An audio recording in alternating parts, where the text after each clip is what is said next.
And right now it's machining the interior bowl, if you will, of the heat shield. To cut out that heat shield on the router could take weeks of machine time, running multiple shifts. It's the biggest heat shield ever constructed. The other component is the heat shield skeleton, so that's the piece of the titanium substructure, the backbone that makes up the carrier structure itself. Another unique thing is all the hand drilling that we're doing. So it's not automated by a router in this case, and it all has to be hand drilled by technicians on the inside.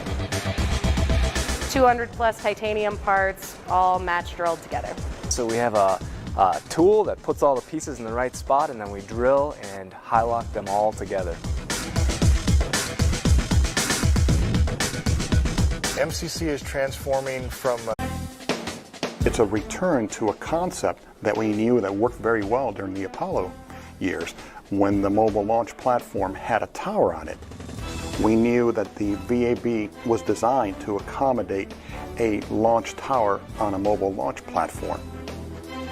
We have to make sure that the VAB can remain adaptable and accommodate different vehicle architectures.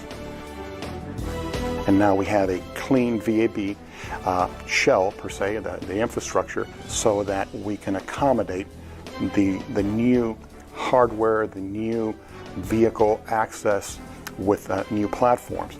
And that is the first phase of work. And a couple punch list items, but everything worked great. The control system had been upgraded. The driver's cabs consoles had all been replaced. The brakes had all been replaced. Nearly every subsystem had some kind of work done to it. The traction support elements, each of the four corners has 22 rollers that are about the size of a car, to be honest with you, and we're changing out all of those, enlarging those as well. What I love doing is reminding the outside world, whether it's within our government or especially the media, that has a perception that we're in a lull, there's nothing going on, that the space program's shutting down, to kind of dispel that rumor and say, no, this is the far opposite for us. We are utilizing this inter-program time frame to make all the modifications and all the infrastructure changes that it will help bring that agency vision into reality. Many of us feel the country wants to go forward, and NASA has a big following, and every time I talk to people, they're excited about NASA. Enabling people to go beyond where they have ever gone before and look and discover things that they didn't even know existed it's just a real honor. It's been a pleasure to be involved with this project, and I can't say enough for the team that's put this together. I'm privileged to work this program. I think most people who are working it today feel the same way. I can't believe they pay me for this job. It's just wonderful. It's great. A boost in the right direction for Artemis. Closing in on the launch of our next Mars rover and the latest progress in our quest for quiet supersonic flight. A few of the stories to tell you about this week at NASA. The rocket boosters that will help power our first Artemis flight test were transported in segments from Northrop Grumman's manufacturing facility in Promontory, Utah to our Kennedy Space Center in Florida. Crews will now work to assemble and eventually integrate the boosters with our Space Launch System, or SLS rocket, which will send an uncrewed Orion spacecraft around the moon on this mission known as Artemis 1. It is the first in a series of increasingly complex missions to test Orion and SLS as an integrated system to send the first woman and next man to the moon by 2024. The launch window for our Mars 2020 Perseverance rover mission opens on July 20th. The mission marks humanity's first step in returning samples from another planet to Earth. It will also search for signs of past microbial life on Mars, characterize the planet's climate and geology, and pave the way for human exploration of the red planet. We're moving forward rapidly with these very important Mars robotic precursor missions, so that one day when we send humans to Mars, we're going to know where to go to get the absolute best science and data that we can get. The Mars 2020 Perseverance rover will land at Mars's Jezero crater on February 18, 2021. The wing and cockpit sections of our X-59 quiet supersonic technology are coming together at a Lockheed Martin assembly plant in Southern California. When complete, the X-59 will be put through a series of ground and flight tests to ensure its airworthiness and its ability to create a low-noise sonic boom that can barely be heard, if at all, by people on the ground. This recently released mosaic of Nightingale, the primary sample site on asteroid Bennu for our OSIRIS-REx mission, is comprised of 345 images. The images were captured by the spacecraft during a reconnaissance pass just 820 feet above the site in early March. OSIRIS-REx is scheduled to make its first sample collection attempt at Nightingale on October 20th. That's what's up this week at NASA. For more on these and other stories, follow us on the web at nasa.gov/twan.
This is probably the most exciting point in a program from the standpoint of activating the factory.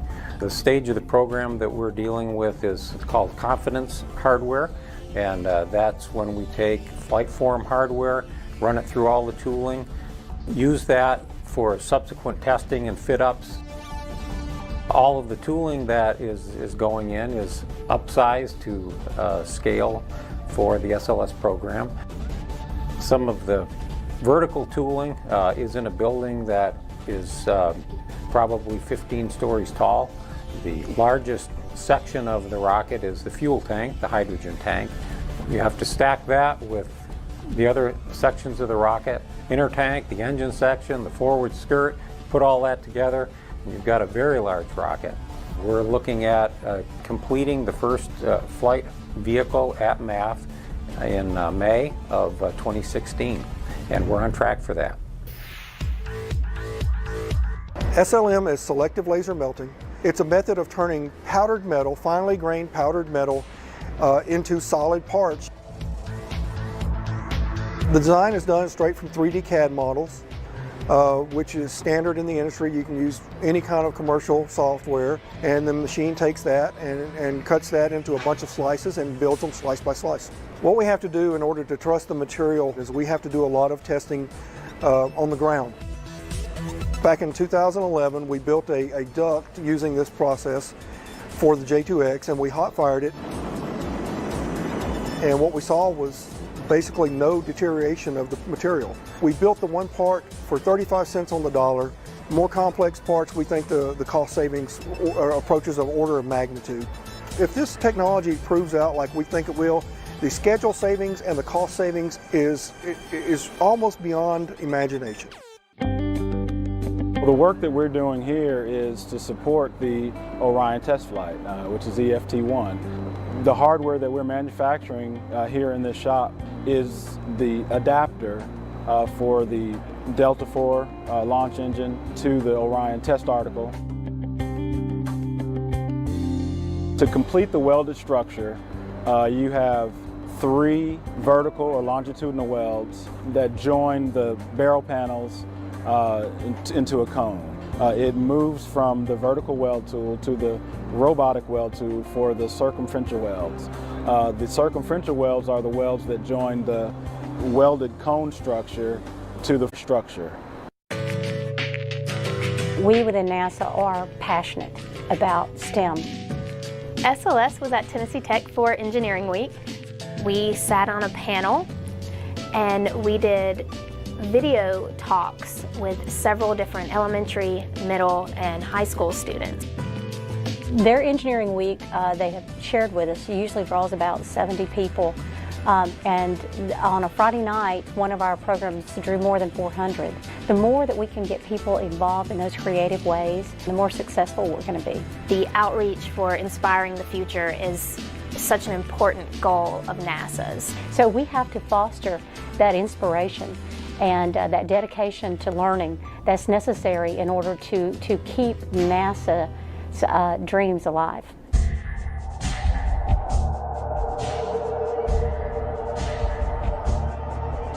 There's a lot of work going on the VAB getting ready for SLS and Orion coming in 17. In the VAB, we built a full-scale mock-up. The main thing we're looking for is the handling and access. What we're looking at is getting some of the ogive panels from the GTA, which is the ground test article. They work great to do the practicing just like we used to see them in the labs. We are working pretty heavy on the EFT1 part, and we're only 18 months away. The whole program, it's NASA successful. It's not just Ground Systems or Orion or SLS. So even though they're going off of Delta IV, having this flight successful does help SLS and GSDO. It's going to give us a lot of experience. We did a one-year design on the entire crawlerway from the VAB to Pad A and from the VAB to Pad B. Over the years, the top-level rock has been refurbed multiple times. The actual foundation, the lime rock, which is what we're doing now, hasn't been refurbished since it was installed. We are reinstalling lime rock and bringing it back to print, and then we'll install some fresh river rock on top and then hopefully be good for another 50 years. Currently, the contract is about 20% complete. We're looking for a total completion date in mid-2014. The crawler transporter, as it finishes its upgrades, it will exercise or stretch and go up and down the crawlerway. We have almost 47 different projects that touch almost every system on the crawler. The driver's cabs, the brakes, the generators. We're increasing the generator capacity so we're able to provide more power to the mobile launcher, to the vehicle, to the spacecraft. Within the next 2 weeks, we're going to be able to take the belts off the crawler, remove the old assemblies, and start assembling the new components in place, followed by the gel cylinders, the hydraulic cylinders. What the gel cylinders do when you're carrying a load, they automatically keep the crawler completely stabilized so the vehicle does not see any movement, especially when you're going up the ramp. After we complete the modifications, we'll be able to carry over 18 million pounds. 18 months from launch is not very far away, really, in the grand scheme of things. You think about trying to get all the systems on board. The guys are going great guns at putting all the secondary structure in, which absolutely has to be done right before they start putting the systems in. But you think about still all the wiring that needs to be done and all the plumbing that needs to be done and welded. Back in November, we had an issue. We took the pressure vessel to proof. We had a crack generated in the primary structure. So it was sort of all hands on deck, if you will, to go figure out what happened and why and how to fix it. And so we went in and just basically the guys created some fittings to offload the cracked part of the structure, and then the technicians at the ONC went in and cut the cracks out, and they're in the process of putting that all together now. So it'll be retested in April. For the next few weeks, we'll take a little bit of a back seat to getting the crew module through its big structural test, and the structures guys will put focused attention onto the service module, getting it finished and built up, and then it goes through a structural test as well. CPAS stands for the Capsule Parachute Assembly System. We are doing the development of the parachute system for Orion. The military have developed a technique called low velocity airdrops, and they set up the conditions for which then to start the sequence of the Orion parachute system. And so we work very hard to reduce the risk as much as we can, to understand as much as we can, in order for when we do fly this crew, it's going to be a safe vehicle.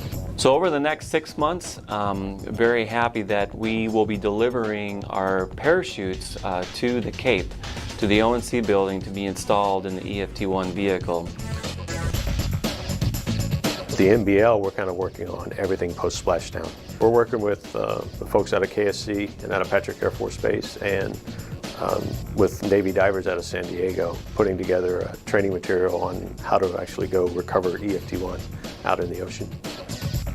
We're using Navy amphibious assault ships, and what they do is they can ballast down and lower the back end of the ship into the water, and we can hook the capsule up and just tow it into that well deck and set it down in a cradle. There's about 17 folks when we get a dive crew available. So what we'll do with them is we'll put 2 sets of 3 in small Zodiacs, and they'll do all the hands-on work on the vehicle. The cradle that we plan on using for recovery, it'll be finished within the next 30 days. We're delivering it out to Langley. And then in August, put that equipment in a well-decked ship and actually practice a recovery. I think there was always a hope that I would be working on a vehicle that would carry humans farther outside of low Earth orbit, and getting back into the roots of what NASA was built on, which is exploration. What could be more exciting than building the next great outreach for the U.S. government and for mankind, actually? You have to let people know that we're still here. Oh yes, shuttle did retire, but we are still making progress and we are still moving forward. NASA's nowhere near slowing down. We're preparing for the future. It's a great time for us to have such a tangible artifact of the work and the hours we put in. So yeah, we're really looking forward to EFT-1. It's going to be good.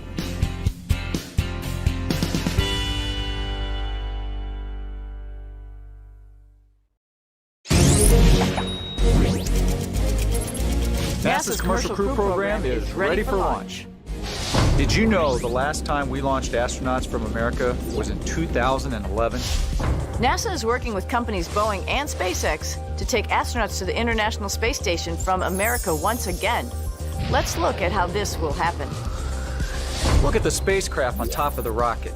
This is where humans will be sitting.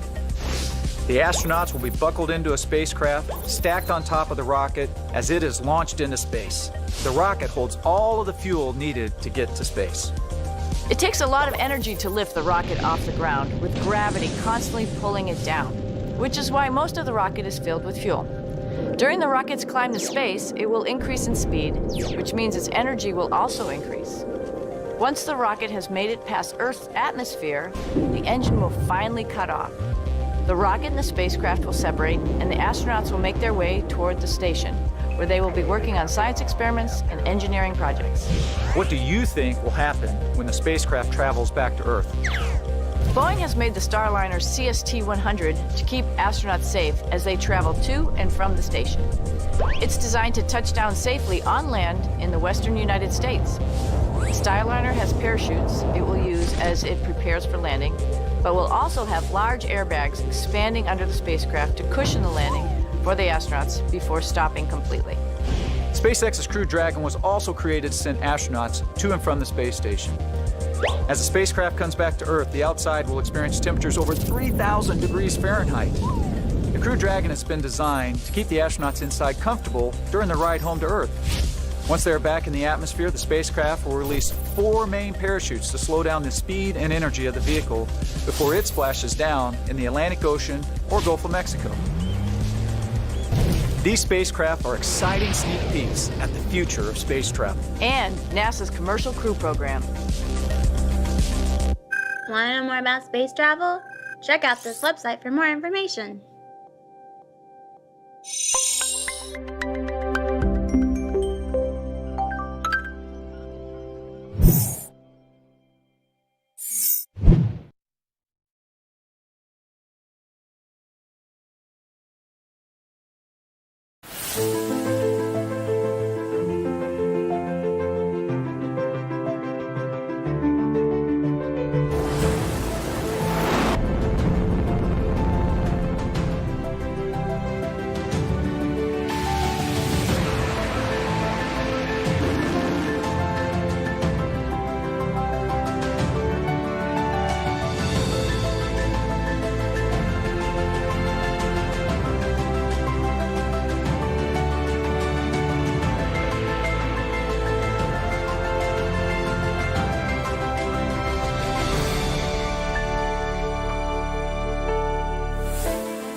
I would imagine, you could say bittersweet, it'll be an emotional event, to say the least.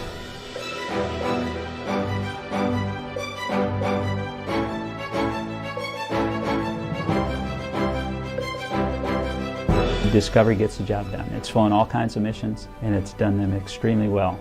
It's a great flying machine, and I think that's what it's remembered for. With 38 missions completed successfully, Space Shuttle Discovery achieved a robust history of accomplishment for NASA's oldest active shuttle, including 2 return-to-flight missions, the launch of NASA's Hubble Space Telescope, and the deployment of 17 satellites. Along the way, Discovery also contributed to scientific knowledge on Earth by hosting microgravity laboratories in space and carrying specialized instruments that analyzed Earth's atmosphere. Discovery has a role to play. You can look back on the flights that it's done and the contributions that it made to forwarding the future of mankind. In recent years, Discovery played an indispensable role in the construction of the International Space Station, the largest spacecraft ever assembled. Whenever I see Discovery launch, I definitely feel like a proud parent, as do everyone that works with Discovery. It's the oldest orbiter in the fleet. It's flown more often than any of the other orbiters, and it will take that record with it till it's when it's put away in a museum. Now headed into space for the last time, Discovery continues pointing away towards accomplishment. Its payload includes a module that astronauts and station residents will use for years to come on the space station as they continue its cutting-edge research. Crews will even be joined on the station by a robotic astronaut heading into space on Discovery. Robonaut 2, the first humanoid robot to venture into space. It's a privilege, I think, for us to be able to fly it on the last flight, and it's a real tribute to the folks here and in the other manned spacecraft centers for all they've done to keep these vehicles flying and allowing being able to do all the things they do. Space Shuttle Discovery blasted into orbit for the first time on August 30th, 1984. It made its mark on the future right away when the astronauts tested a solar array system that would later be used on the International Space Station. On its second flight, STS-51A, Discovery hosted a team of astronauts that used futuristic jetpack to snare a stranded satellite and return it to Earth. It was an amazing sight to watch Joe Allen with a manned maneuvering unit flying free of the shuttle, no tethers, over to a satellite which was very close by, attach his grapple fixture and fly it back to the shuttle. I mean, that was an amazing thing to see. Discovery went into space 6 times during its first year, but would make perhaps its greatest impact on NASA after the Challenger accident grounded the shuttle fleet for more than 2 years. When NASA was ready to send its astronauts back into space again, it was Discovery that rolled to the launch pad to carry out the mission, STS-26. STS-26 was a great event for the team.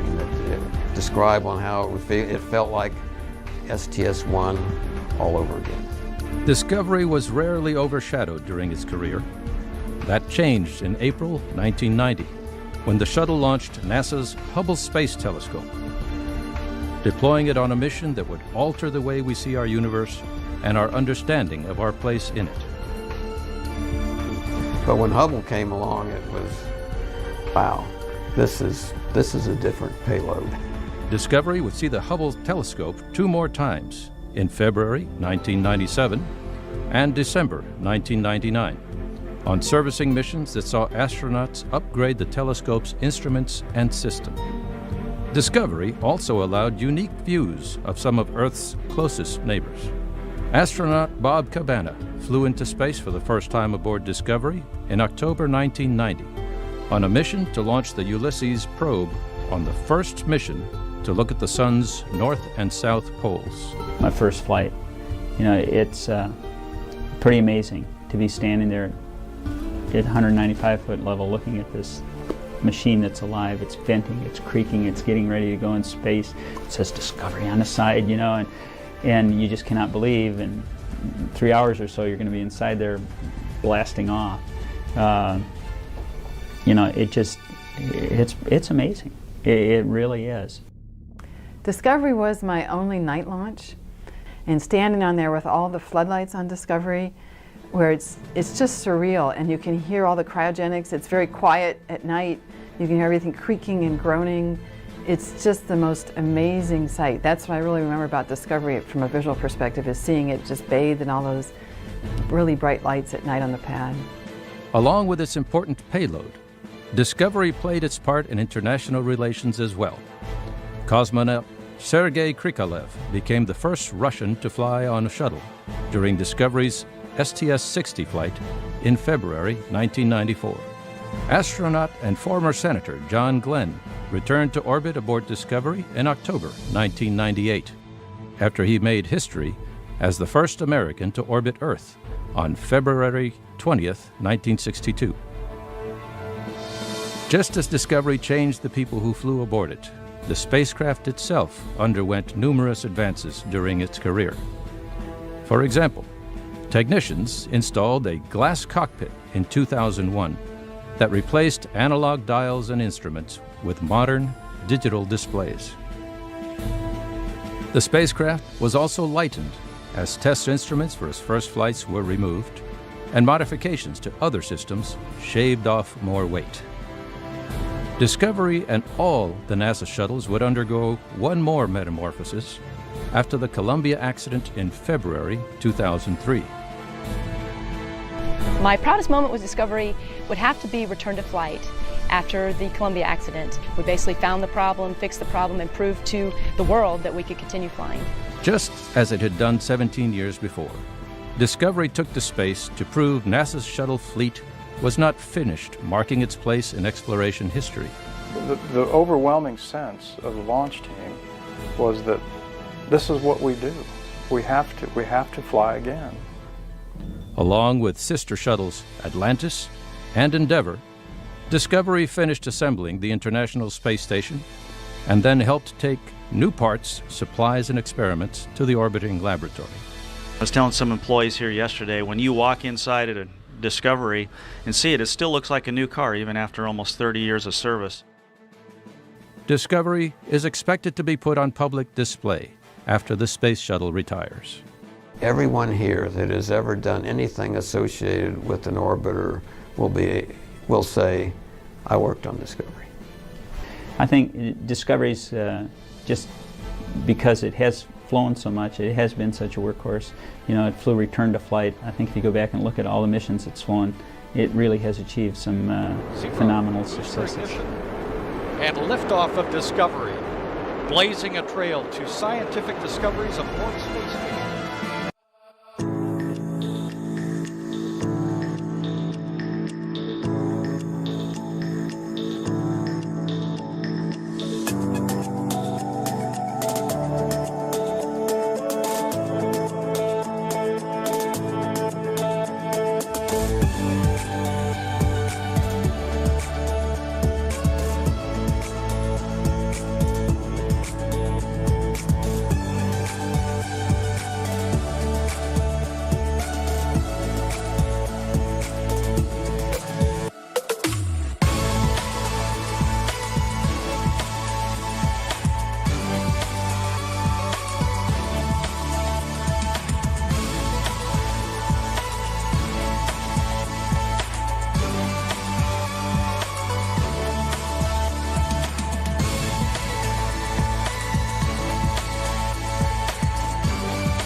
Liftoff of Space Shuttle Atlantis on a mission to build, resupply, and to do research on the International Space Station. A space shuttle liftoff is an awe-inspiring sight, but the journey doesn't begin on the launch pad. It has to get there first. Rollout means moving a fully assembled space shuttle and its mobile launcher platform across more than 3 miles of NASA's Kennedy Space Center. You try to think of it kind of like a job, but it does give you a real great sense of pride, to know that you're carrying, the nation's space program on your back. It begins inside the Vehicle Assembly Building, or VAB, where the shuttle is joined to its external fuel tank and solid rocket boosters. The entire assembly is built on top of the mobile launcher, which rests on a set of 6 22-foot tall pedestals. The 12 million pound load is carefully picked up and carried on the back of a crawler transporter, a nearly 6 million pound beast of a machine capable of incredible precision. It takes 20 to 30 minutes for the crawler's jacking, equalization, and leveling system, called the GEL, to lift the entire load high enough to clear the supports. When the vehicle is ready and the weather is right, the shuttle launch director gives the go-ahead to begin the move. Probably, other than launch landing, one of the most critical times for the vehicles between the VAB and the pad, because there's no weather protection, there's no lightning protection. The crawler and its extraordinary cargo start off down the 130-foot wide crawlerway, inching along at the careful speed of almost 1 mile an hour. A team of about 30 United Space Alliance crawler drivers, technicians, mechanics, and supervisors operate the crawler during the move, which takes at least 6 hours. The rollout team stays sharp during the 12 to 14-hour shift by taking turns at different jobs. So it's a long evening, because typically we do it at night. But we do try to change out as far as in the driving positions and the other positions on the crawler, so that nobody gets too fatigued or anything like that. The crawler has identical front and rear driver cabs, a control room, and 2 engine rooms, each with a huge 2,750 horsepower diesel engine for propulsion. As slow and precise as the rollout is, crawler drivers have to plan ahead. So you have to really be on your game, and you have to be thinking ahead about where you want to be 1, 2, 3 minutes ahead of time. Even with so much strength and engineering capability, the crawler has a few more basic needs to support. There are no meal breaks or bathroom stops once the crawler gets going, so they bring it all with them, including the bathroom. Anything we need, we bring with us. We're self-sufficient as far as water, electricity. We bring our own food, refrigerator, microwave. And one of the most important things that we have with us here on the crawler is our portalets. There's one more critical challenge ahead once the shuttle arrives at the launch pad. The crawler's GEL system must keep the shuttle level as it moves up the ramp to the top of the pad. Then drivers in both cabs position the mobile launcher platform over another set of pedestals with the help of a high-tech laser alignment system. Probably, I'll call it the culmination of the trip is, of course, taking the crawler and the shuttle and the platform up on the pad and docking it. That's always kind of what you'd call a tense time, and you want to get it exactly right. You want to set it down exactly right.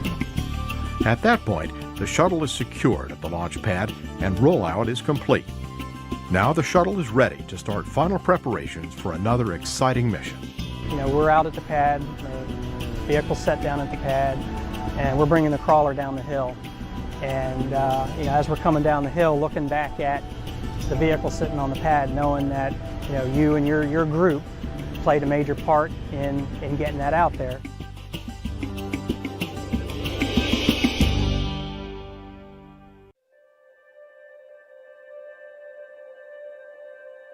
And as we leave the moon, we leave as we came, and God willing, as we shall return. You probably dreamed of this. Liftoff on Apollo 11. You probably replayed this moment 1,000 times. You probably imagined the awe-inspiring, indescribable rush of the ride. You probably celebrated the miraculous, cheered the momentous, and mourned the shocking. You probably still dream of what could be. We did. We do. And while many thought we were through, no. We've been learning, we've been building, we've been training. And now, it's time. Because the next frontier is not just for the next generation. It's for this generation. It's for me, and it's for you. For everything we still dream about. We go as Artemis.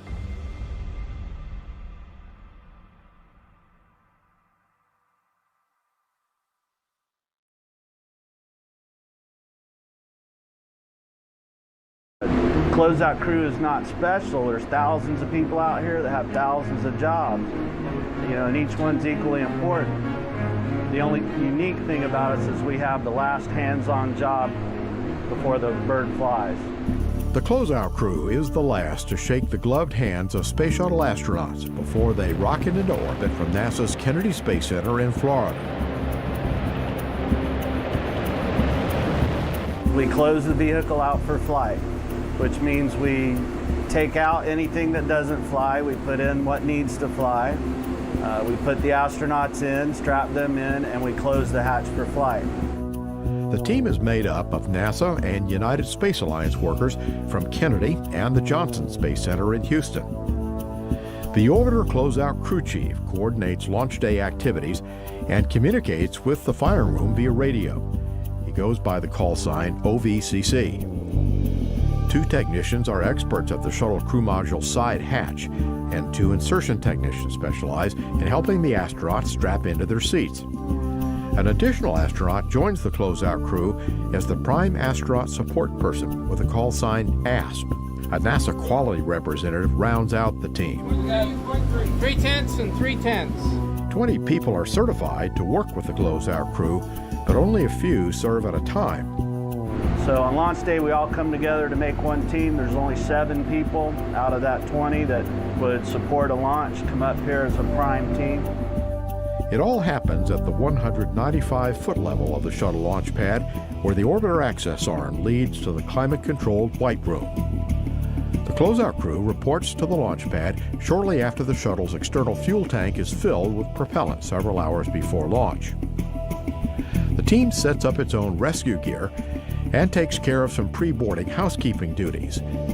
Then the astronauts arrive, and suddenly the White Room gets a whole lot more crowded. Okay, once the crew gets here, naturally I can't put all 7 people in, or 6 or 7 in the ship at one time. The countdown allows 50 minutes to get everyone strapped in with their gloves and helmets on. The astronauts need help putting on their parachute harness and communications gear before climbing aboard.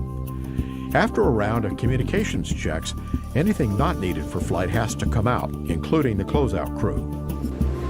All right, gotta go to close the hatch. So we go and close the hatch, pressurize the cabin, do some last minute things. It takes us roughly an hour after we close the hatch to get out of here. But before they go, the White Room must be partially taken apart so it can swing back into position beside the shuttle if there's an emergency, even if the astronauts have already opened the hatch. You can see these billows behind me. We deflate those, and this White Room has hinges, and so we would swing one door out, swing this piece, comes this way. So there's a big gaping hole right here. When everything is cleaned up and strapped down, it's time for the closeout crew to leave the astronauts alone at the launch pad. They've got it down to a science, but with so many tasks involving so many pieces of shuttle and ground hardware, things don't always go according to plan. From burned out light bulbs on cockpit switches to problems with the hatch, the closeout crew has seen it all and had to fix it fast. So they bring 2 boxes of tools to the White Room, with even more in their truck down by the elevator. You know, you can't always think of everything, but these guys are very good at improvising.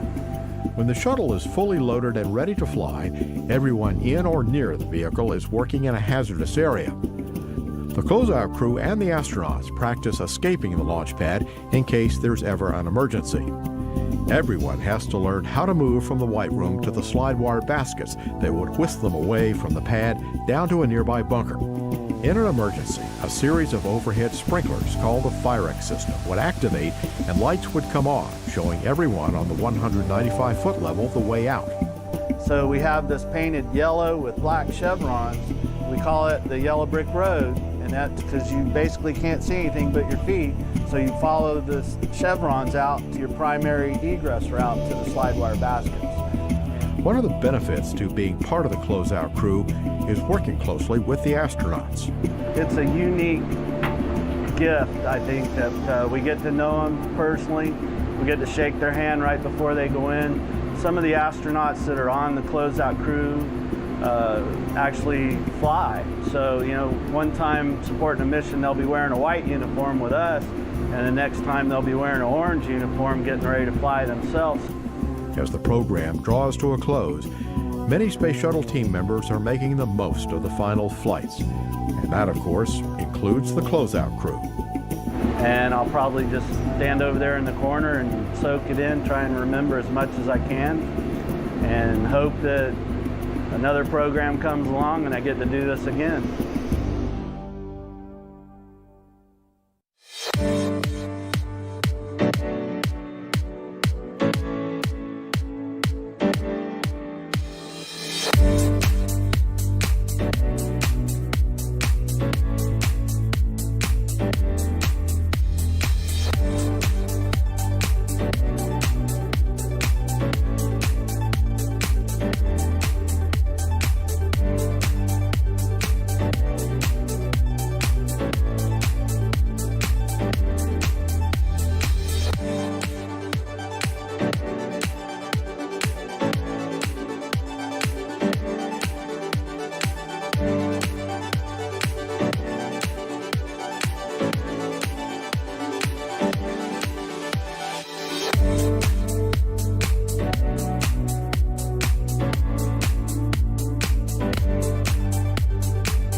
Even astronauts need a place to stay before they rocket into space. The crews of the Space Shuttle launching from Kennedy Space Center in Florida, that place was the astronaut crew quarters, a set of bedrooms, offices, and facilities built into the center's operations and checkout building. Resembling a college dorm, the crew quarters doesn't scream technology in space as much as it whispers comfort and familiarity. And that's the idea. Give the astronauts a place to relax, eat, and sleep before they go to work in space on missions that will mark some of the most taxing times in their lives.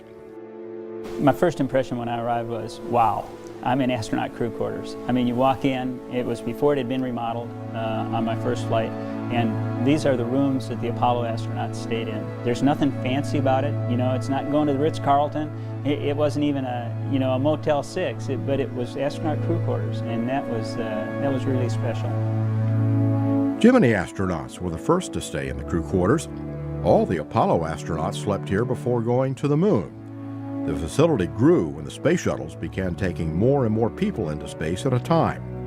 The aura of crew quarters grew with each landing and each new spaceflight achievement, even among the astronauts. A couple of the rooms were seen publicly on launch day, but most of it remained a mystery until the shuttle's retirement. Kennedy Space Center Director Bob Cabana, a former astronaut who spent many nights in crew quarters preparing for his missions or helping others get ready for theirs, showed off some of the lesser-known areas of the facility, along with the spots that are familiar to space program enthusiasts.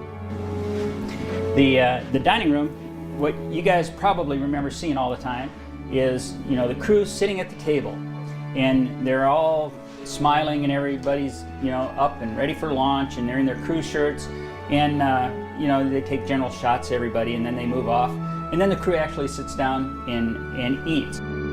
The cooks at crew quarters have to accommodate a range of tastes, keeping in mind that astronauts are often concerned about how their stomachs will behave once they get into weightlessness. I'll never forget my first flight. We're sitting around the table, and one of my crew members, who it's his first flight, and after the cameras all left, he's got steak and eggs and hash browns and coffee, and he's pouring hot sauce on, and my commander looks over and he says, going for color and distance, I see. Like the rest of the facilities in crew quarters, the bedrooms are not extravagant, but they work.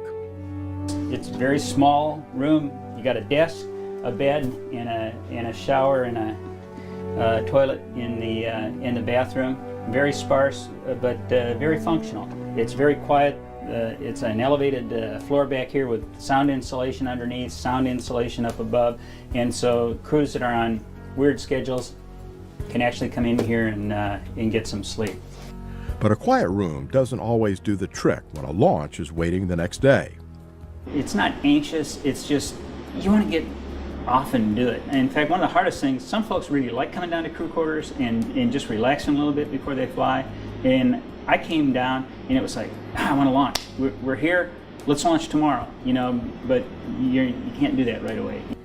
A new conference room was built to accommodate the larger crews of the shuttle and International Space Station, including foreign crew members. This is where they go over all the flight data file, get any changes, updates. They get the weather brief on the screens here. It's a place to come and relax.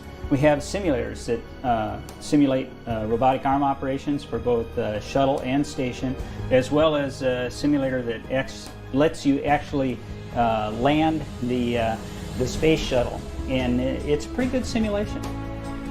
Space is a lousy place to get sick. So specially trained doctors and nurses, along with exam rooms, are on hand to make sure everyone stays well before heading into orbit. Pre and post launch, there's examinations that have to be done. You got to see the doc. If anybody got sick while they were in crew quarters, they go see the flight doc and just make sure it's those last minute checks that everything's okay. And it's just their standard small exam rooms and a private place to meet with the doctor when you're here. A staff is on hand to take care of all the aspects of an astronaut crew's day, from housekeeping to scheduling. The people down here are family. They really get to know you. The folks that run crew quarters, they keep it clean, they cook for you. There are friends that I've made for life and have bonded with for my time down here. As much as the crew quarters is set up to mirror everyday life, there are rooms that are meant solely for the unique demands of going into space. All right, and of course you guys have seen this on TV hundreds of times. This is the suit room where the crew gets suited up to actually go fly in space. You're tight with the suit techs that are working with you, and it's that last, hey, we're getting ready to go fly in space. This is really, it's a big deal. It's kind of neat. There's also a launch day tradition that plays out in this room. Probably the biggest tradition is the game Fargo Possum. And Fargo Possum is low-handed poker. And the rule is you can't leave crew quarters and go to launch until the commander wins the hand, has the lowest hand, and that sometimes takes a while. All right, we can fly! Now suited for space and following several days at crew quarters, the astronauts get to take a walk through the corridor to the elevator that will take them to the waiting Astrovan and out to the launch pad. Cabana served as the flight operations director during a number of shuttle missions, watching over the astronauts as they prepared to head into orbit. His advice to flyers was pretty simple. Let it sink in. Mostly what I tell first-time flyers is when you get ready and you're up in space and you have a free minute, make a memory. Stick your nose up to a window and make a memory, because the eyes God gave you are so much better than any camera. And when you look at a camera picture when you get home, you're disappointed. It's just not as vibrant, it's not as real as it is when you just look out the window and make a memory.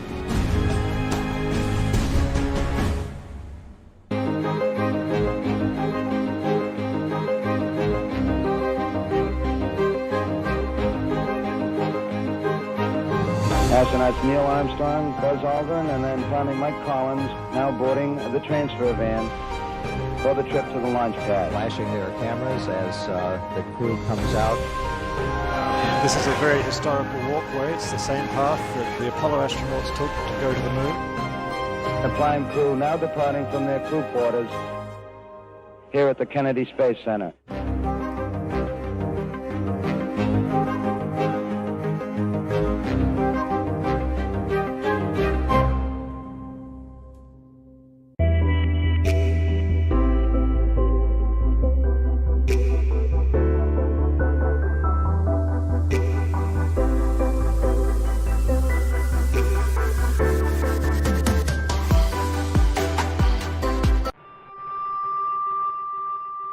Many pilots today don't go out with an immediate concern on their flight that they're going to run into the ground. There is a problem in aviation of controlled flight into terrain. Controlled flight into terrain is a case where you have a perfectly healthy aircraft that is what's called under controlled flight. In other words, it hasn't stalled. The pilot has full control ability of that aircraft. Yet, the aircraft ends up running into the ground in some way. We're developing an automatic system to avoid a ground collision in the case of a fully functional aircraft, which will automatically take control of the aircraft and automatically fly that aircraft away from the ground to save the pilot and the vehicle. You don't need a multi-million-dollar fighter with digital fly-by-wire flight controls and very expensive hardware to implement a system like this. We can put these algorithms that determine if there's an imminent ground collision. We can put them on a phone, which we've demonstrated with the droid, and give out that application. When you go from an F-16 to something like a small UAV, we unplug the F-16 model, we plug in the small UAV model, and the rest of the system remains fairly much the same. The technology that we're developing is important. We all have friends and colleagues who aren't with us anymore because they've run into the ground.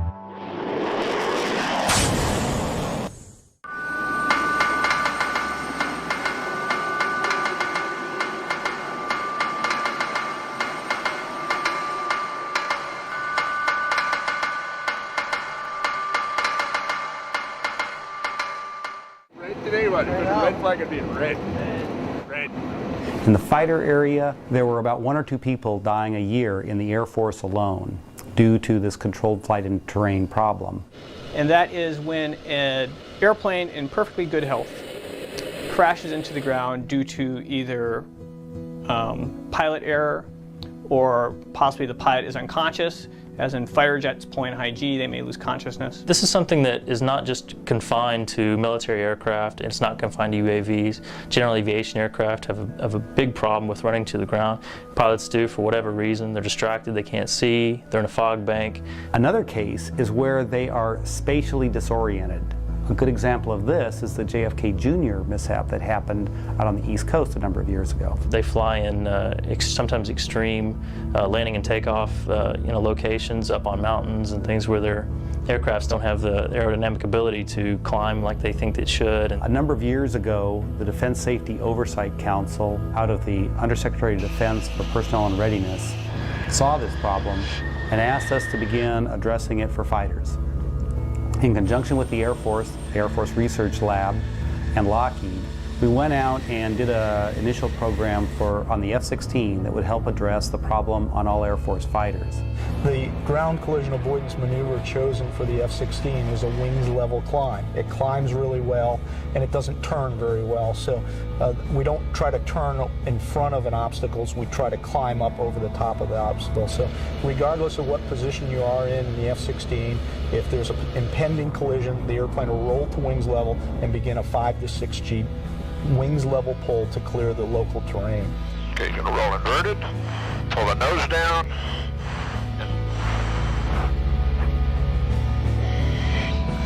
It's gonna roll itself upright and pull. Bingo. That's all automatic. When you have that kind of automatic computer actuation of a decision, then you have to take into consideration a few more things than a warning system would. Don't make things worse is the first requirement. The second one is don't get in the way of normal piloting activities. And then the third is actually avoid collisions.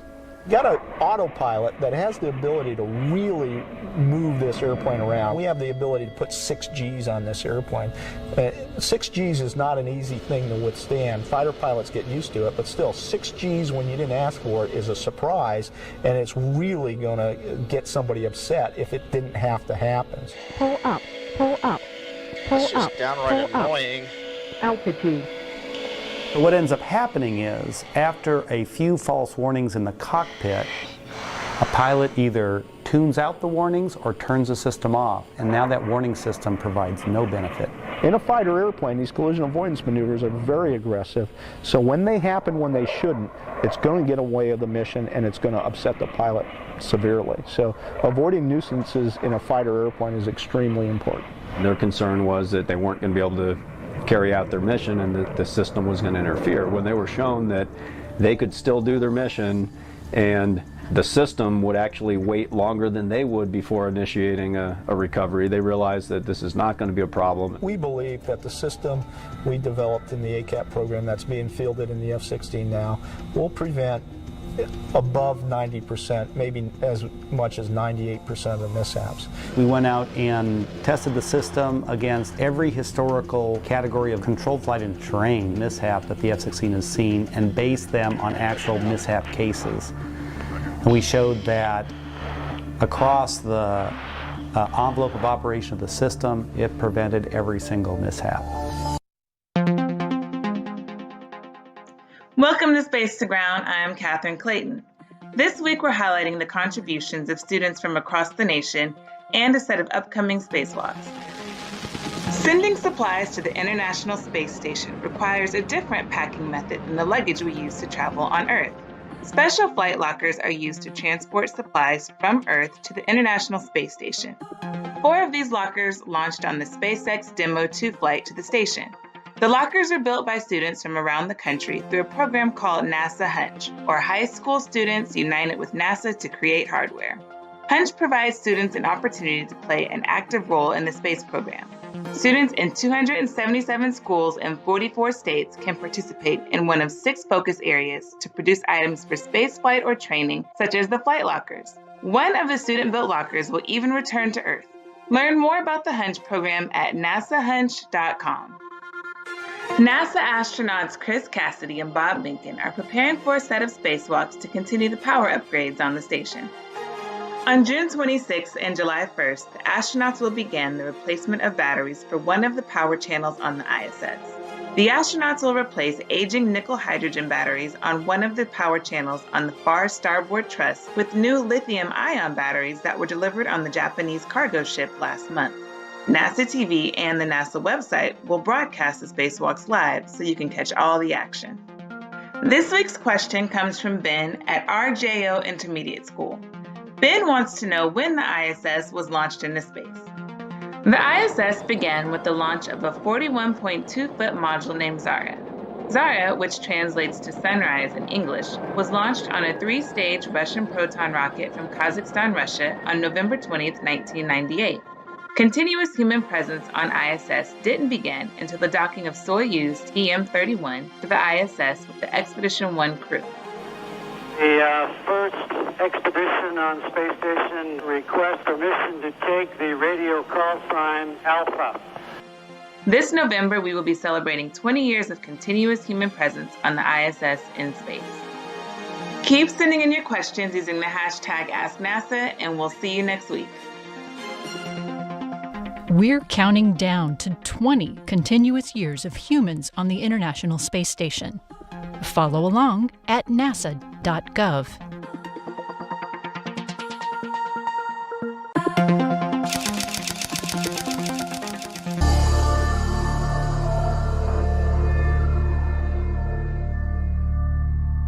We wanted to set up a system that would be easy to adapt to any different aircraft.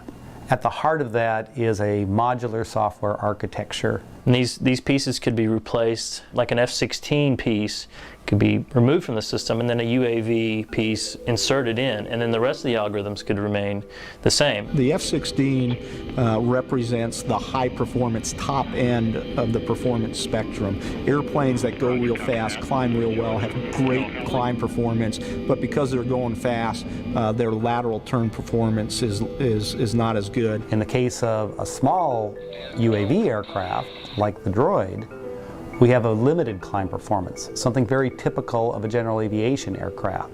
That performance model is very different. And hopefully by anchoring both ends of that spectrum, we cover everything in between. I think it makes it a lot more plausible that we can move to a different aircraft all across the spectrum of aviation. One of the main costs in bringing any kind of a capability to an aircraft is the actual hardware.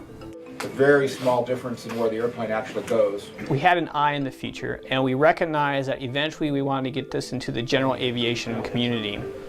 And the best way to get something into the general aviation community would be to put something on tools that would be readily accessible to them. So we moved the software from high-dollar fighter hardware processors to cell phone. And we've now migrated it onto a cell phone app. At bare minimum, an app that would warn you.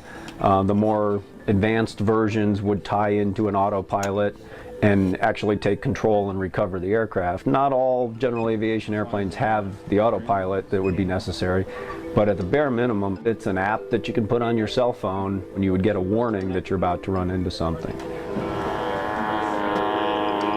And that has enabled this technology to be potentially brought to the rest of the public for a much broader application and life savings.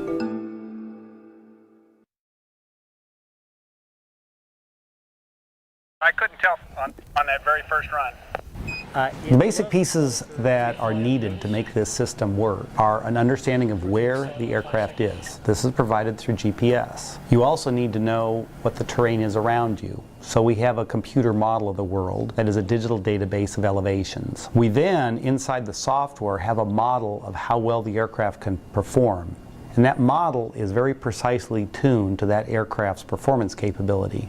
Even since they first started developing this capability back in the 90s, capabilities of computers have gotten much, much better. The capabilities of GPS navigation systems have become better. The terrain database that allows the aircraft to know where the ground is, where the mountains and the valleys are, has gotten a lot better. What we did was, how we kind of overcame that is we had to go to different sources, and we kind of have this mishmash of sources that are at different resolutions and different accuracies, and we put those together into our, a custom database that really, I think, is tailored more to what we're doing with AutoGCAS than the original databases were. We have built a utility that compresses this terrain into a rather small file size such that we can carry the entire globe on the phone. So we got a homogeneous, much more accurate digital terrain database to use now. So by using improved digital terrain, we get improved performance, and then by using an improved navigation system, we know where we are over that terrain much better. So we can predict the airplane to terrain collision geometry much better than we could 10 years ago. The system monitors the approach to the ground and the aircraft's ability to maneuver to avoid it. It predicts an escape trajectory that keeps the aircraft on a forward trajectory but pulls it up away from the ground. But it also computes a trajectory that moves the aircraft to the right and one that moves the aircraft to the left. It compares these two things, the terrain and the aircraft's ability to avoid it. If the system thinks that the aircraft is in trouble, it will select the last possible option of those three trajectories. It isn't forced to try and climb over it. It can turn to the side of it. That's unique to the droid system that we've developed, and that is a feature that will likely have a great advantage when we take it and apply it to general aviation aircraft.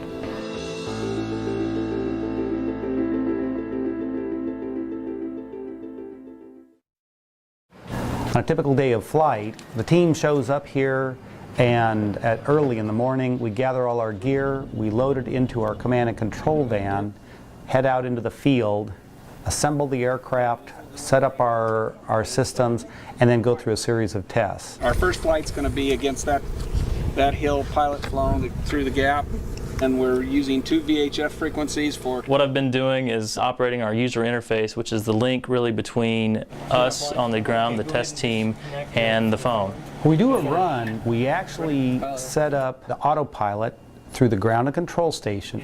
We give it a point that it's going to fly to that's actually under the ground. We're telling it to, really run into the ground. The system is monitoring this, and at the last instant disengages that autopilot system and uses the auto collision avoidance system to take control of the aircraft and avoid hitting the ground.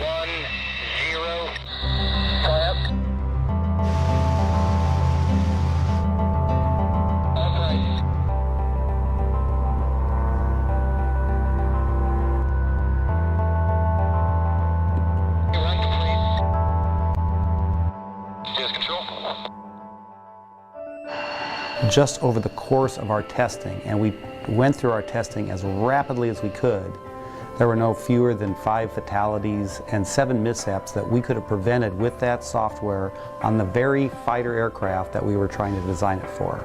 I think the system we're fielding now with the F-16 isn't perfect, but I think everybody in the field is going to love it, and I think it'll save lives.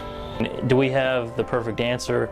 Of course we don't have the perfect answer, and that's something that's going to evolve over time. But we're trying to save lives. We're trying to save pilots and passengers' lives from controlled flight and terrain. NASA's taking the risk, and the Air Force is taking the risk to put the system on, and I really do, that it'll be game-changing and save a lot of lives and really be a benefit to society and really show what's possible. I think it's a system whose time has come. There's no major obstacles from a technology standpoint. It does take work, it does take development effort, it takes flight tests to prove it. The technology is out there to do this. It's a matter of bringing all the pieces together and sewing it together with software to make the capability happen.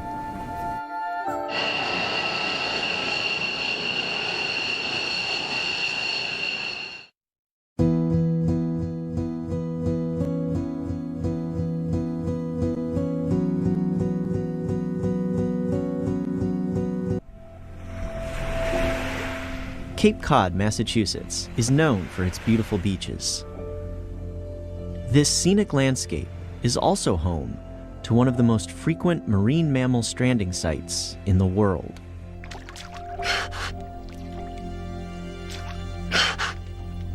Scientists know very little about what causes these animals to strand. What has been proven is that a quick and efficient response in these moments is a matter of life and death. If we can get there quickly and provide supportive care, they have a much better prognosis in terms of survival. Katie Moore works on the front lines as the Deputy Vice President of Conservation and Animal Welfare at the International Fund for Animal Welfare. Through Katie's fine-tuned rescue efforts, she has increased the survival rate from 14% to 75%. But the question remains, could it be possible to predict rather than react to these events? If we can develop an algorithm that pieces together the different variables that may be causing mass strandings or driving mass strandings, then we have the ability to then prevent them. We can have teams that are out on the shore looking for animals in those hot spots, knowing that all those variables have come together and this is the likely point in time where we're likely to see it. But we can also have teams ready to respond so that if they do strand, we're there that much faster and more animals will survive the event. In Cape Cod, the annual number of stranded animals ranges from less than 10 to over 200. Some of the most affected species include pilot whales and white-sided dolphins, creatures that are typically found in deeper water, rather than along the coast. The ongoing search for answers began 400 miles away at the Bureau of Ocean Energy Management in Sterling, Virginia. There, fellow marine biologist Desiree Reeb had some initial thoughts on triggers for these events. For the large proportion of these strandings, the animals are across the ages, in pretty good health, and there's no really immediate evidence as to why they actually strand. Geomagnetic perception, or the ability to navigate using Earth's magnetic field, is a feature thought to exist in marine mammals. Could changes in the magnetic field confuse the animals? All the way down to the sea floor, sensors like magnetometers can detect changes in Earth's magnetic field, called geomagnetic pulses or storms. One cause of such changes is activity from the sun, known as space weather. Geomagnetic perception is one of the theories, and I thought, well, if a magnetometer can pick it up, maybe the animals actually can pick it up. Dr. Reeb brought her hypothesis to Antti Pulkkinen, research astrophysicist from the Heliophysics Department at NASA's Goddard Space Flight Center in Greenbelt, Maryland. The coolest thing was that we realized that nobody had really taken a cold, hard data science analysis look at the problems. By combining Katie's records on marine mammal strandings in Cape Cod and Antti's records of the changes in Earth's magnetic field, the team of researchers had a starting point. What we were trying to look at here was if there was a potential driver or relationship or correlation between the occurrence of mass strandings and any solar activity. The data that we have correlated or analyzed so far is information about the local geomagnetic conditions. We have long data records from geophysical observatories of the local geomagnetic field variations and marine mammal strandings. When the team analyzed all the data, they found that measurements from the same time period, or random time periods, produced similar results, meaning that there is no obvious relationship between geomagnetic changes and strandings in Cape Cod. If space weather wasn't the trigger, what could be? The easy fix correlation between a geomagnetic pulse and, a stranding doesn't seem to be very evident, but what it does show is that there are multiple variables involved in this equation, and that the geomagnetic storms could just be one very small part of it. Significant still, but it looks like there are multiple oceanographic and environmental elements. The scientists considered what other variables may exist in the air or water that could change animal behavior. Tides or winds could be disruptive. Ocean color, measurements of the water's chemical and particle content, could reflect changes in the food chain. Perhaps sea surface temperature was a factor too. With the help of data from NASA Earth Science missions, they could also explore these possibilities. To me personally, it's really driving also an additional motivation in doing something about this. With more data on hand, it was time to expand the team. They recruited statisticians and the expertise of NASA Earth Science data analyst and oceanographer Erdem Karakulu. A data set, no matter its shape or content, always has a story to tell. Trying to figure out how different data are connected, I think, require a wide diversity of skills and background knowledge. For example, I'll be explaining how a mass stranding occurs and how we respond to try and understand why I'm presenting the data in a certain way. And my colleagues from NASA will look at me and ask questions that I wouldn't think to ask because I take for granted my understanding, and they're coming at it from a totally new angle with no background. The group hopes to combine these data sets in a way that reveals a pattern, allowing them to predict the likelihood and location of mass strandings before they happen. We've really just sort of slowly peeled the first layer of this onion back. And I think that there's so many more layers that still need to be addressed and looked at. And I hope that we can actually find additional collaborators, additional funding partners to really bring all the data that's really available to really give this the study and the scrutiny that it deserves. And we are also going to make all these data sets available to the entire scientific community so that we can utilize the entire scientific community to take an attack and approach this problem. The project's legacy rests not only in a predictive tool, but also as an example for collaborative research moving forward. I think that there will be other things to take and run with, get new ideas, maybe add more data. And I'm hoping also that it will be a model for how projects can then be open to the wider public. Just follow you guys that way. With the potential for an even broader collaboration ahead, Katie's rescue team is optimistic that they will gain a deeper understanding of strandings and ultimately save more lives. The ability to release animals after they've stranded is tremendous. When we do that, I mean, that's the best feeling in the world after all of that hard work. Those questions that seem unanswerable, if you give them time and support and effort and put people on them, we can do amazing things.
Good morning from the International Space Station Flight Control Room in Houston, Texas. I'm Courtney Beasley.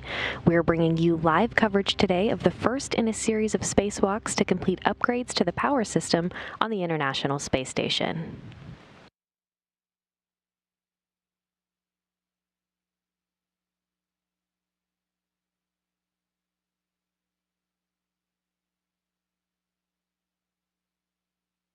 You're looking live inside the station's Quest airlock, where two veteran NASA astronauts, ISS Commander Chris Cassidy on your right, wearing the suit bearing the red stripes, and NASA flight engineer Bob Behnken on your left, wearing the suit with no stripes. 1 month into his mission that begun with his launch on the Crew Dragon spacecraft on May 30th. Both suited up, ready to begin procedures today to complete those upgrades.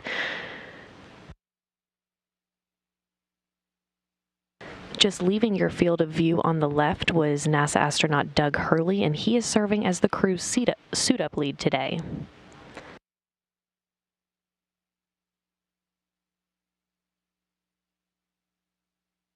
The spacewalkers will be removing existing nickel-hydrogen batteries and replacing them with new lithium-ion batteries that arrived on a Japanese cargo ship in May. The batteries store electricity for one pair of the station's solar arrays, and the swap will upgrade the station's power supply capability. The batteries will store power generated by the station's solar arrays to provide power to the microgravity laboratory when the station is not in sunlight as it circles Earth during orbital night.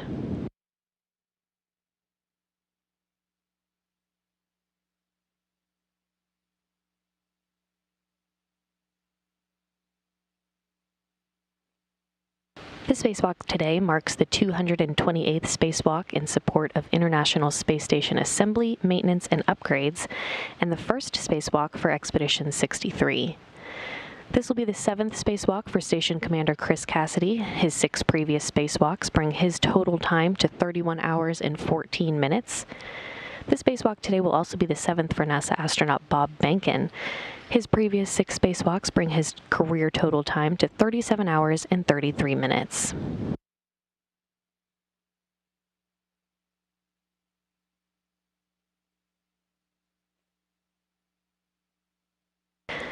Back in the airlock, you've been looking live into the equipment lock section of the Quest airlock, where the crew is suited up, running through some final procedures before venturing out into the vacuum of space this morning. NASA astronaut Doug Hurley on your left is the crew's suit-up lead today, backed up by Russian cosmonaut Ivan Wagner.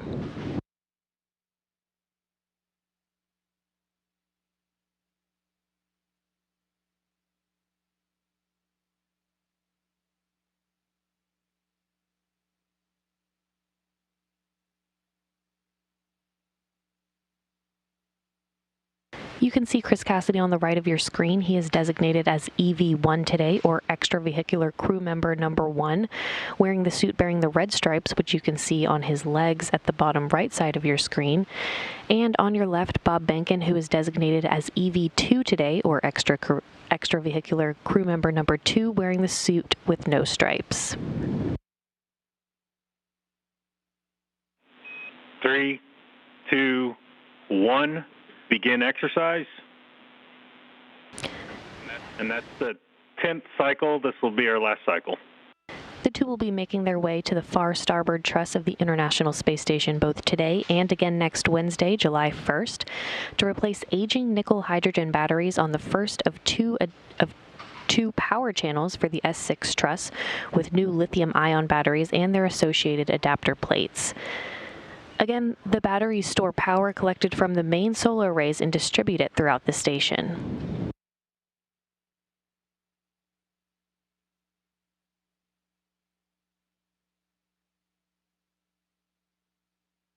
The new lithium-ion batteries that will be involved in the spacewalks today and next Wednesday, and again in the mid-July timeframe, were carried to orbit on the last of the Japanese cargo ship's HTV-9 on a pallet that is currently staged at the end of the space station's robotic arm, so that the batteries and their adapter plates can be removed from the pallet that they were brought to orbit on for installation into the integrated electronics assembly on the S6 truss.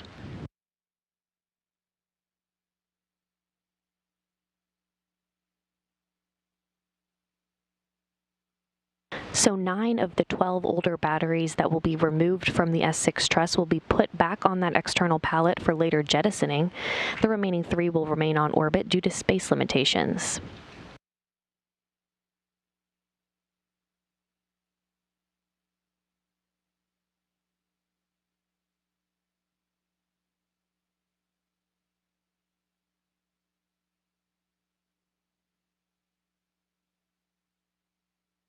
These battery power upgrades began in January of 2017 with a pair of spacewalks for the starboard 4 truss power channels. They continued in March of 2019 with a pair of spacewalks for the port 4 truss power channels, and most recently continued in October of last year with 4 spacewalks to upgrade the power channels on the port 6 truss of the station. Again, today the crew is going all the way to the other end of the truss to begin work to finish these power upgrades.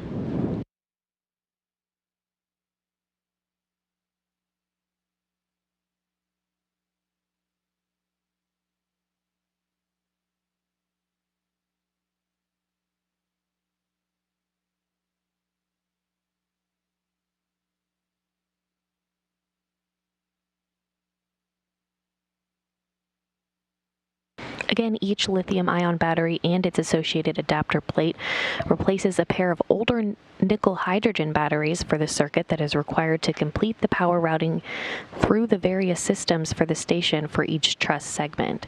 So in all, when the work is completed within the next month, 48 older nickel-hydrogen batteries will have been replaced by 24 new lithium-ion batteries.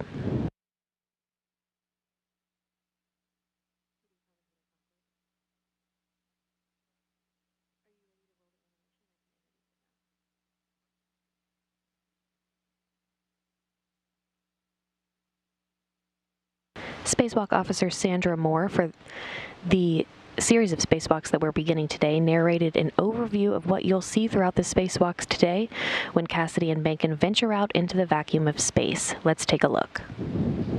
This EVA begins the 1 Bravo power channel upgrade.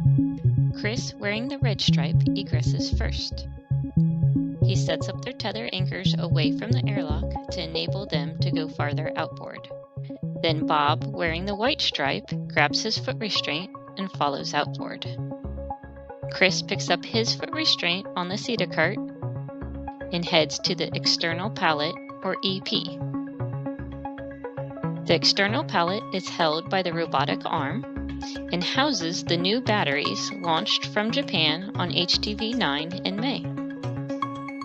Chris sets up his tools and prepares his worksite. Bob translates to the S6 Integrated Electronics Assembly, or IEA, which will be his main worksite throughout the EVA. The IEA houses the batteries and hardware for the 1B solar arrays and power channel. Chris will join Bob and they work together to finish setup. First, battery from slot number 1 is retrieved. The crew needs to release torque with a ratchet, then use the pistol grip tool, or PGT, to complete the release of the bolts. The large battery is removed, and the crew work together to move it over to the EP for disposal. Chris ingresses the foot restraint, and the crew work together to install the battery in empty slot X. Then the arm maneuvers to place Chris in front of the first new battery in slot A. After placing scoops to create handholds, the crew will remove the battery and translate it back to the truss and install in empty slot number 1.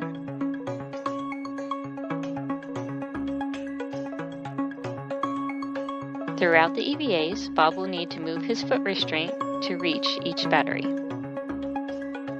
Next, the battery in slot 2 is removed and translated over to the pallet.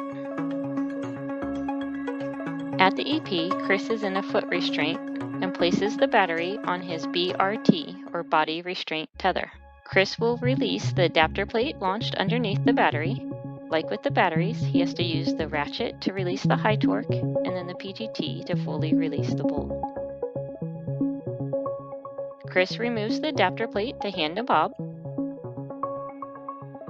Bob translates back to the truss to install the adapter plate in open slot 2. At the same time, Chris is putting the old battery in the slot he had just emptied for disposal. Together on the IEA, they made a cable between the adapter plate and the new battery to complete the circuit. With one of the 3 battery pairs complete, they moved to slot 3 to remove the next old battery. This battery will be stowed on the adapter plate in slot 2, where it is no longer needed to function. Bob and Chris return to the pallet to retrieve battery B. They repeat the steps to release the bolts, translate back to the truss, and together install an empty slot number 3. At this point, Bob and Chris begin cleanup on the first of the 2 1 Bravo battery channel EVAs. They also prepare for the next EVA, including moving foot restraints, securing tools and bags where they will be needed. Once the worksite is clean, Chris translates from the end of the S6 truss, pausing to reconfigure their safety tethers on the return to the airlock.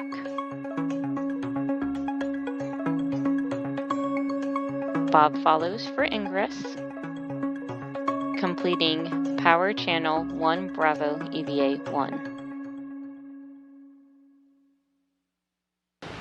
So again, the primary tasks for today, as illustrated in that animation, are to remove 3 existing nickel-hydrogen batteries and replace them with 2 new lithium-ion batteries. The batteries store electricity for 1 pair of the station's solar arrays. Cassidy and Hurley will also be installing an adapter plate to complete the circuit to the new batteries and relocating the nickel-hydrogen batteries, 2 of which will be moved to an external platform for future disposal. And back in the Quest airlock, you can see the crew is starting to wrap up its spacewalk preparations, having completed a round of light exercise to purge nitrogen out of their bloodstreams, preventing decompression sickness from occurring once they step out of the airlock a short time from now.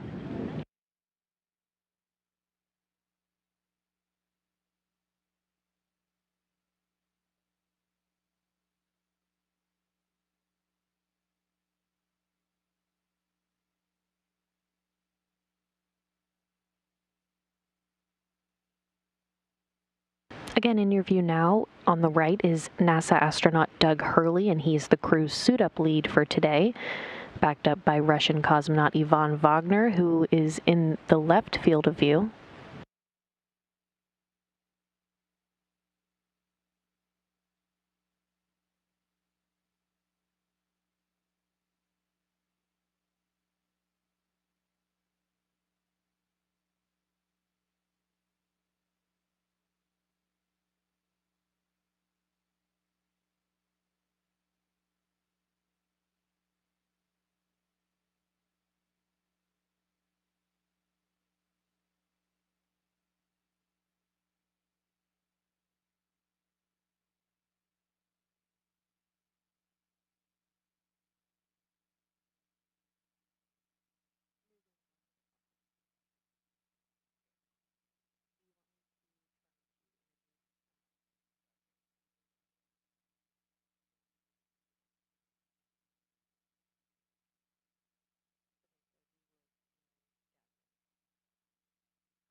Back in the International Space Station Flight Control Room, the Orbit 2 team is on console, ready to execute the spacewalk under the direction of Flight Director Royce Renfrew. To his right at the Capcom console is the ground IV for today's spacewalk, Jasmine McBelly, who essentially serves as a spacewalk communicator, talking directly to the two spacewalkers from start to finish of the spacewalk today, helping them choreograph the tasks and procedures. And to her right is Capcom, or capsule communicator, David St. Jacques of the Canadian Space Agency. You'll hear him communicating with the crew all the way through depressurization this morning.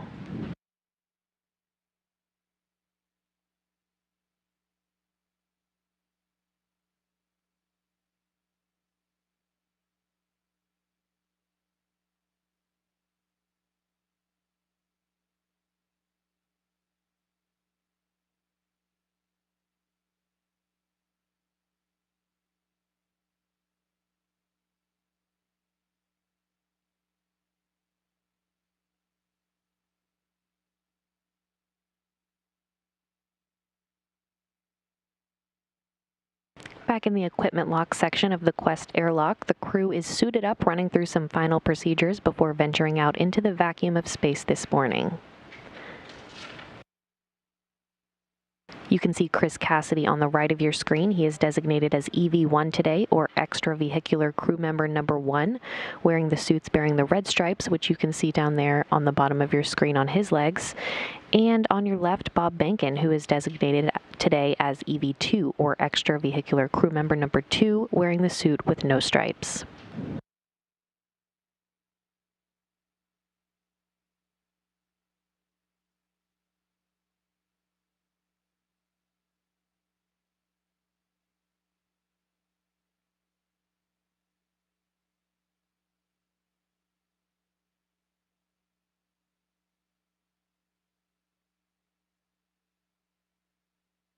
Airlock, we're pausing the in-suit pre-breathe clock at GMT 10:17.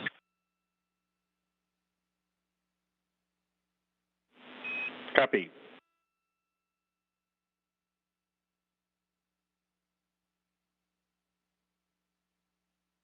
And you just heard the voice of NASA astronaut Doug Hurley. Again, he's the crew's suit-up lead for today.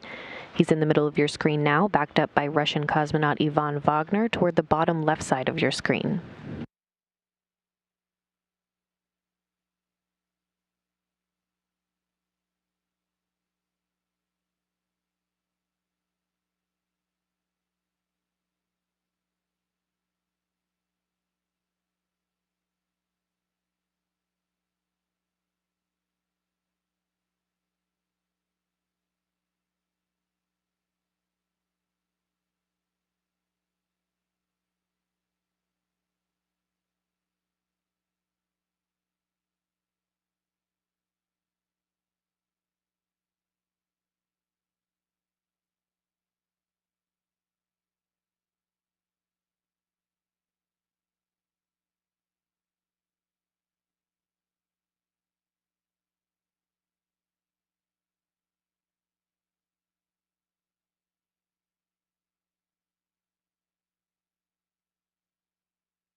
Houston airlock on 1. The expended MEDOX canisters are temps go to node 1, serial numbers 18 and 22, and they're both capped. Okay, copy all.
Houston Airlock, pre-breathe, in-suit pre-breathe clock restarted at 10:21.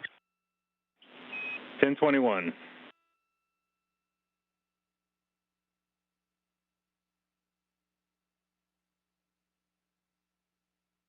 Gents, next is the manual leak check, so check your suit pressure status, please.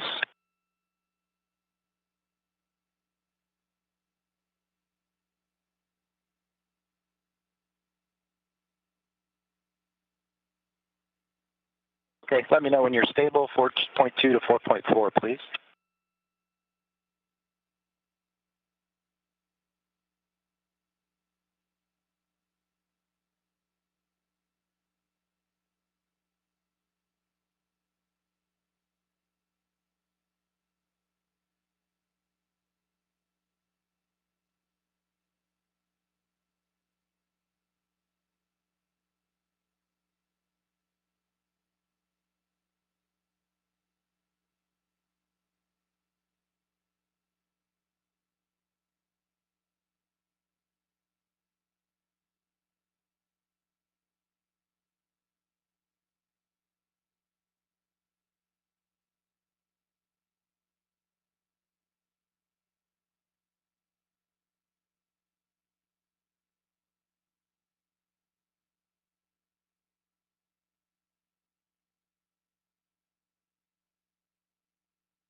We're complete with the MEDOX flyout change-out procedure going back to step 15 and 1.225.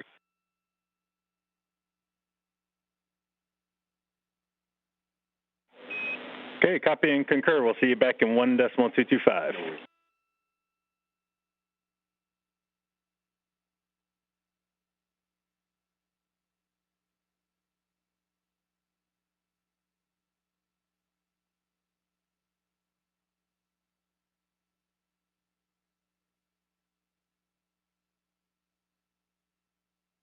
And that call down you just heard from Doug Hurley.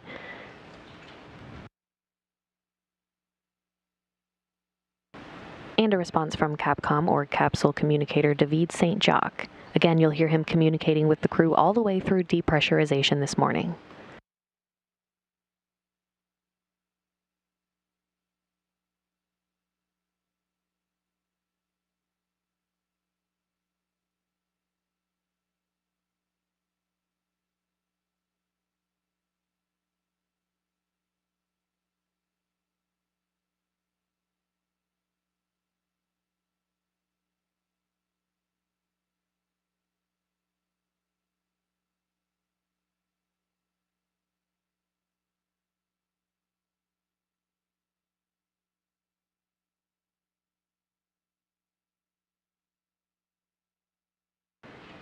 And the jetpack now in Just confirm safer 10.15 for EV1.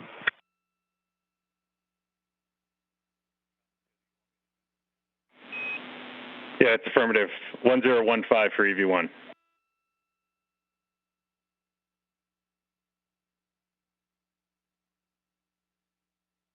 And now in Yvonne Wagner's hand is what's called a SAFER jetpack, while carrying the acronym SAFER for Simplified aid for EVA rescue. Spacewalkers wear these backpacks when they venture out as a precaution in the unlikely event that they would become untethered. They could propel themselves back to the safety of the International Space Station.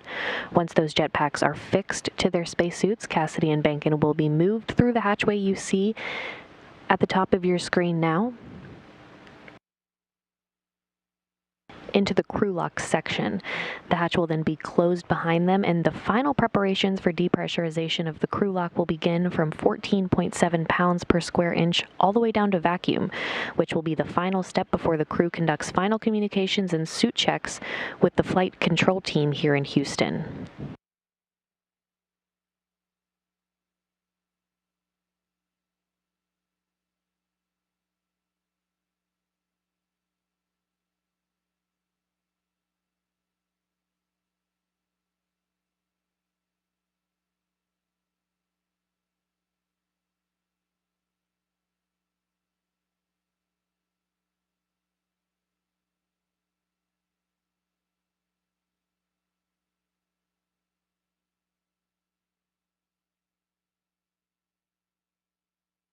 Doug Hurley and Yvonne Wagner will now work to install that SAFER onto Chris Cassidy's suit. And again, SAFER stands for Simplified Aid for EVA Rescue.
Doug Hurley and Yvonne Wagner are now working to fix the Simplified Aid for EVA Rescue, or SAFER by the acronym, on the back of Chris Cassidy's suit. Again, these jetpacks would be used in the highly unlikely event that the spacewalkers would become untethered during the spacewalk, and these jetpacks would give the crew the ability to then propel themselves back to the International Space Station.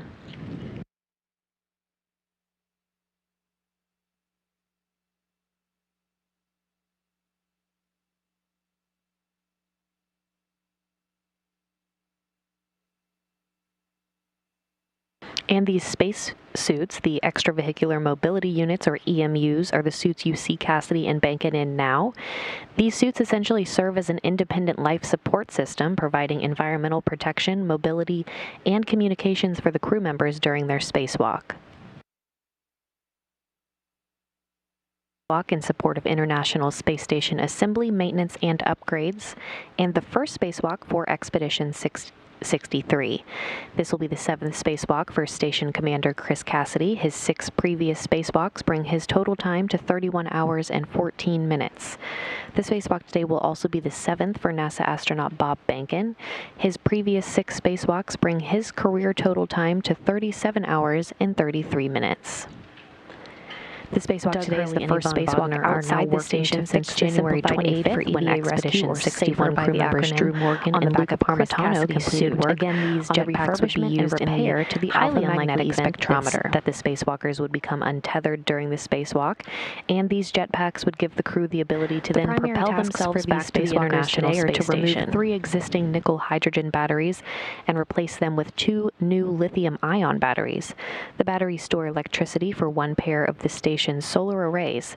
Cassidy and Hurley will also be installing an adapter plate to complete the circuit to the new batteries and relocating the nickel-hydrogen batteries, 2 of which will be EMUs, are the suits you see Cassidy and Behnken in for future disposal. These suits essentially serve as an independent life support system, providing environmental protection, mobility, and communications for the crew members during their spacewalk.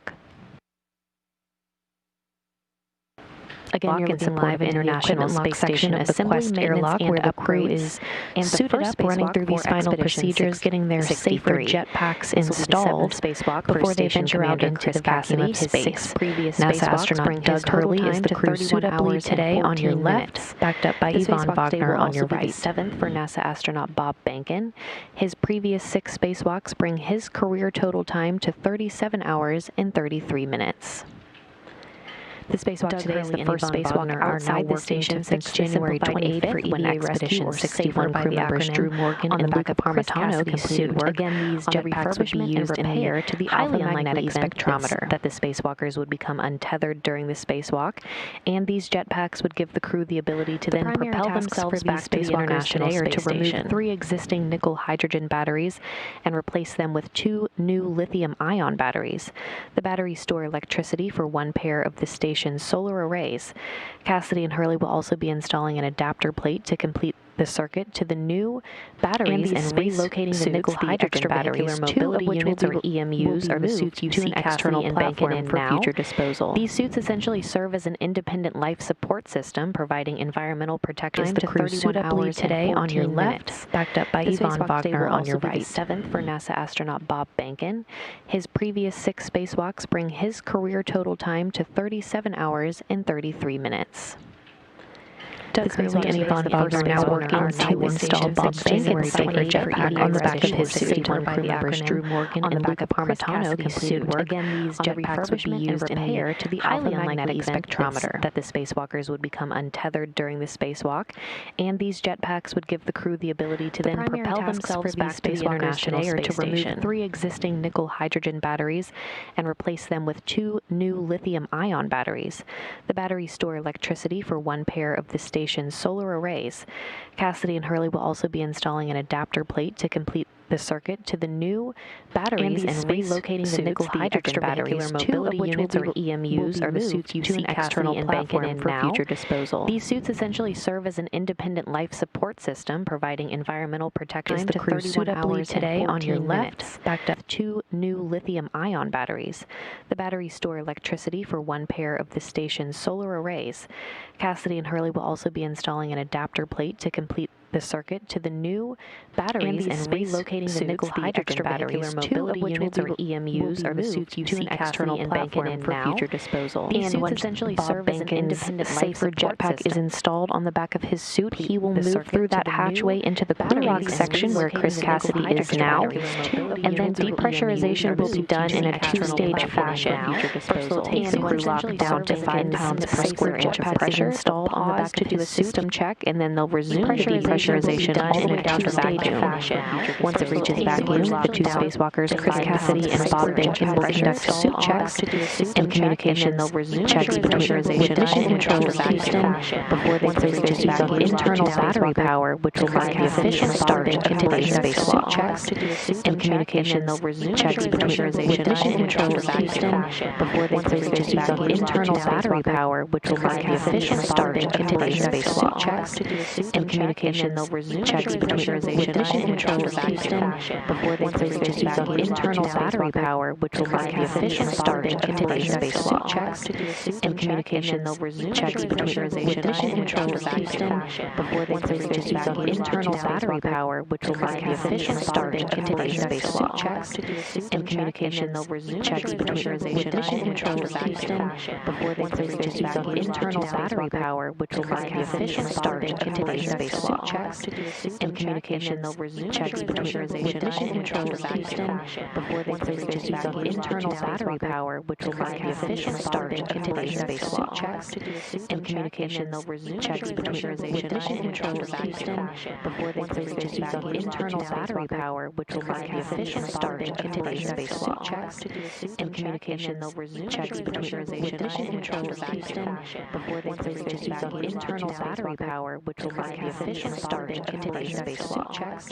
In communication, they'll resume checks pressurization control of Houston before they clear to back internal battery power, which will mark the official start and continuation spacewalk checks.